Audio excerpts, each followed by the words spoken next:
often we hear Pastor Feist ask us to talk about where we've seen God lately. And what I want to do today is to share a story with you, a part of my story, and how 3 biblical scriptures collided in my life. I'd worked in public education for 45 years when I decided it was time to retire.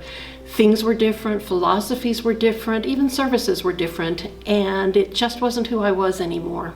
I was still passionate about the work I had done as a school teacher and a school counselor and a school psychologist. I turned in my retirement paperwork to the personnel office and I walked back to my car. And then in my heart I heard these words: "There is still work to do. You have a phone call to make."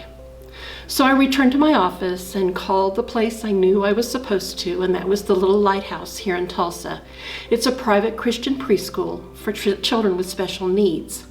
And then I thought of the scripture, Jeremiah 29:11. You all probably know it so well. For I know the plans I have for you, declares the Lord. Plans to prosper you, plans to give you hope and a future. Over my years in education, there were 2 situations that came up that left me thinking, we've got to do this better. There's a better way to work on this. One of those situations occurred when I handled the enrollment for a little boy that was coming from the Little Lighthouse and had enrolled in my school district. His mom was reluctant and really scared to transition into public school because her son was so medically fragile. I made calls to the mom every few months, hoping to encourage her to finish his enrollment and get her son into school and into services. But it was almost 2 years before she felt comfortable. And I was heartbroken because of all the services and the therapy he had missed during that time. A second situation occurred when my school district had 15 children with special needs, all in kindergarten, who enrolled one August. We scrambled to get teaching staff and rooms and materials and equipment in place. All the while, I worried about our credibility with the families. Would they ever feel comfortable that we could probably serve their children after such a rough start? Our school district had no idea that we were going to have so many new students at one time in one grade with special needs. 2 weeks after I retired, I began to volunteer at the Little Lighthouse. I thought I had solutions for the situations that I had seen during my years in public school. I proposed to the administrative staff that I'd like to develop a program to work with families during their last year at Little Lighthouse, to help them understand the process of entering public school and to support and train them in special education information so that they could make that transition easily. I also wanted to develop a program to notify public schools about the children graduating from the Little Lighthouse so that they could make classroom observations early in the spring and be fully prepared with appropriate programming for each of our students. And finally, I wanted to help develop a community among the families at Little Lighthouse using informal weekly gatherings so that the parents that were on this special walk with special needs children would have a network of friends and allies.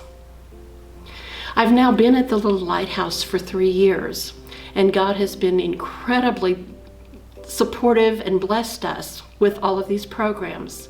We do have families that regularly interact with each other beyond the walls of Little Lighthouse. I see them in the parking lot swapping clothes and swapping equipment, things that their children have outgrown, but I know you can use it, let me help. Our graduating families receive training in special education, evaluation, and placement.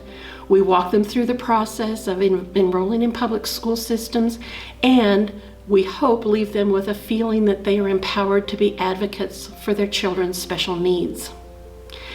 And what thrills my heart is that public schools have been incredibly receptive and that they regularly come to the Little Lighthouse to visit our students, to come and make observations of them in the classrooms so that when the fall comes and our new students or our graduating students transition, that they have programs in place, that they have equipment in place, that they have people in place that make for good education for these children.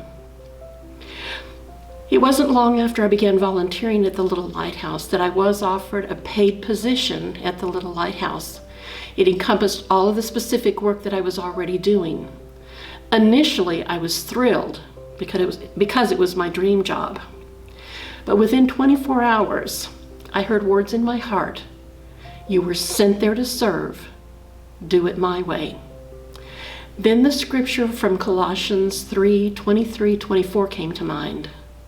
Whatever you do, work at it with all your heart as working for the Lord.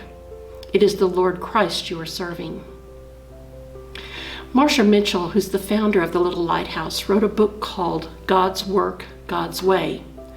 The title alone tells the story of Little Lighthouse. You walk in and you feel the difference. And as I've spent time there, what I've begun to realize is this is a building that wraps every decision in prayer. This is a building that truly consults God on everything to make sure they're doing it His way. When you work in that kind of atmosphere, you just feel like you're being called to work at a higher standard because you're doing it for God. You can easily go above and beyond on a daily basis because your efforts are driven by love and by service. You're so aware that you're serving little lives that have already seen miracles. You receive daily affirmation and celebration of your efforts. The year 2020 has taught us to think on our feet and be creative about how to handle situations now that we have so many things that pop up. I see that on a daily basis because at the Little Lighthouse, God is so busy opening hearts and eyes to do it His way for these special little people. I mentioned that in this culture, prayer is constant, and I thought I understood prayer. I want to reference from Philippians 4:6 in the Message Bible. Don't fret or worry, pray. Shape your worries into prayers. A sense of God's wholeness, everything coming together for good, will come and settle you down. I walk down the halls and I see that put into action. I remember one of my first days there, I jammed the paper in the copying machine, and I went to get help, and the first thing, a little prayer was said. God, you know that technology is frustrating for me, so please help us get this fixed quickly. It can be a simple prayer about a simple situation, or it could be 3 or 4 teachers and therapists gathered together with a mom praying about a child who at age 5 is already facing his 10th critical surgery. I don't know that I ever really understood wrapping your day in prayer until I went to the Little Lighthouse. When I retired, I felt like I was finished with learning and that the next big thing on my to-do list was probably to die. Little did I know that God was not finished with me yet. He had plans for me to continue my support of special needs children and their families, and He'd picked out a place for me to do that service at a school that's just a block and a half from my home. He's guided my footsteps, He's guided my efforts, so that I try always to remember, do it my way, you're doing my work. And that lesson has left me truly blessed. Hey, thank you for joining us for Refuel Reignited. If this segment blessed you, let us know about it.